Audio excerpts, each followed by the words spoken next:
लालची luggage flight यात्रा। हिमालय के पर्वतों के पास एक पर्वत पे शिगोमा नाम का एक छोटा गांव था। वो गांव वाले बाहर की दुनिया से कोई संबंध नहीं रखते थे, क्योंकि गांव में रोड और रेलवे मार्ग जैसा कुछ नहीं था। उस गांव को महीने में एक बार एक जहाज आकर रुकता था।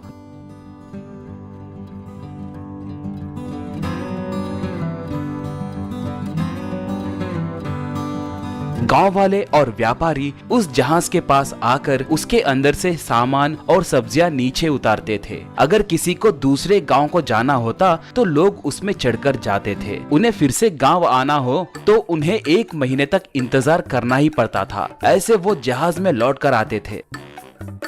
उस जहाज के पायलट का नाम बहादुर था।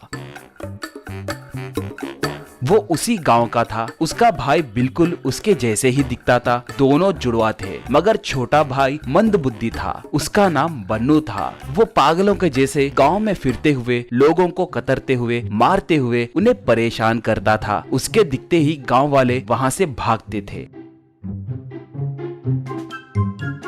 जब भी जहाज आता तो बहादुर छोटे भाई के लिए खाने के पदार्थ लाकर देता था। बन्नू उन्हें लेकर खाकर खुश होकर बड़े भाई को जप्पी देता था। बहादुर, भाई बन्नू, तुम्हें अच्छे से रहना है। माँ, पिताजी और गांव वालों को बिल्कुल सताना नहीं है। तुम गुड बॉय हो ना, समझ गए ना? कहता तो बन्नू, ठीक है रे, मैं गुड बॉय हूँ और तुम भी गुड बॉय हो, कहता था। उस गांव में भूपेंद्र नाम का एक धनवान आदमी हुआ करता था। वो बहुत बड़ा कंजूस और लालची आदमी था।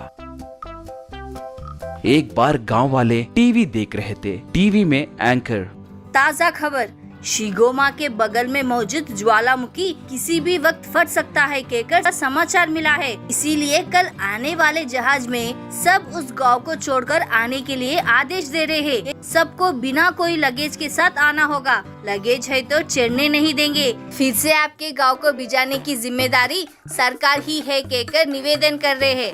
कहते ही लोग घबराने लगे। भूपेंद्र तब, बाप रे, ये क्या, ज्वालामुखी फटने वाला है? मतलब मेरी पूरी जायदाद नष्ट हो जाएगी क्या? कुछ भी करके मेरे जायदाद को बचाना है, सोचा। ऐसे वो अपना सारा सोना और पैसों को बड़े बड़े सूटकेस और बैग में भर दिया। अगले दिन वो जहाज लोगों के सामने उतरा।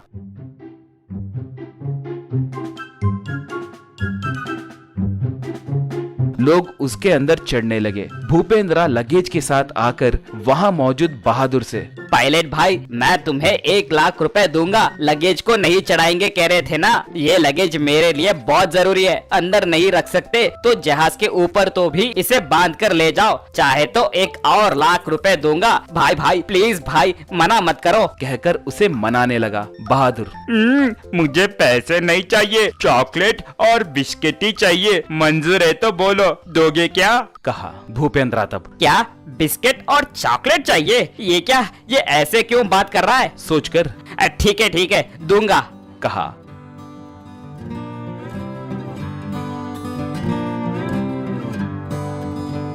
ऐसे भूपेंद्र के लगेज को जहाज के ऊपर बांध कर रख दिए।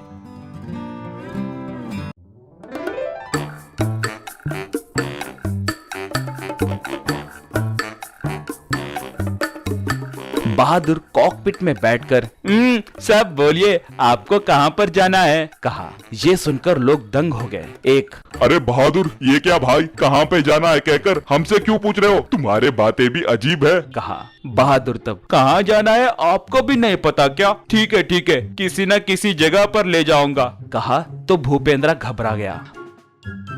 बहादुर जहाज को शुरू करके उसे हवा में उड़ाया। जहाज हवा में गिरते उड़ते हुए जाने लगा।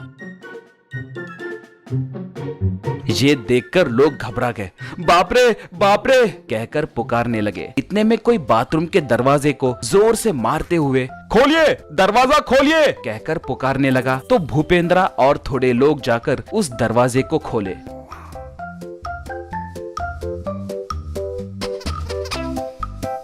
वहाँ पर बन्नू था। भूपेंद्र तब क्यों रे बन्नू, तुम बाथरूम में कैसे आए? चुपचाप एक कोने में पड़े रहो, शरारत मत करो। कहा। बन्नू उसे एक खींच के मारकर, रे मैं बन्नू नहीं हूँ, मैं बहादुर हूँ। जहाज को वो बन्नू चला रहा है। सालों से उसे जहाज चलाने की ख्वाहिश थी, मगर मैं मना करता था, इसलिए आज उसने मुझे मारकर यहाँ बांधकर पायलट के जैसे आपको भरोसा दिलाया। कहा तो सब बाप रे कहकर पुकारे। बन्नू कहकर जहाज को मर्जी आए जैसे चलाने लगा। जहाज गिरते हुए उड़ते हुए जाने लगा तो लोग हिलते डुलते लुढ़कने लगे।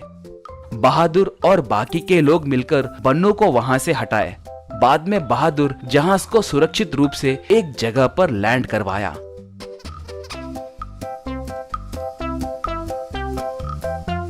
लोग बहादुर का धन्यवाद किए।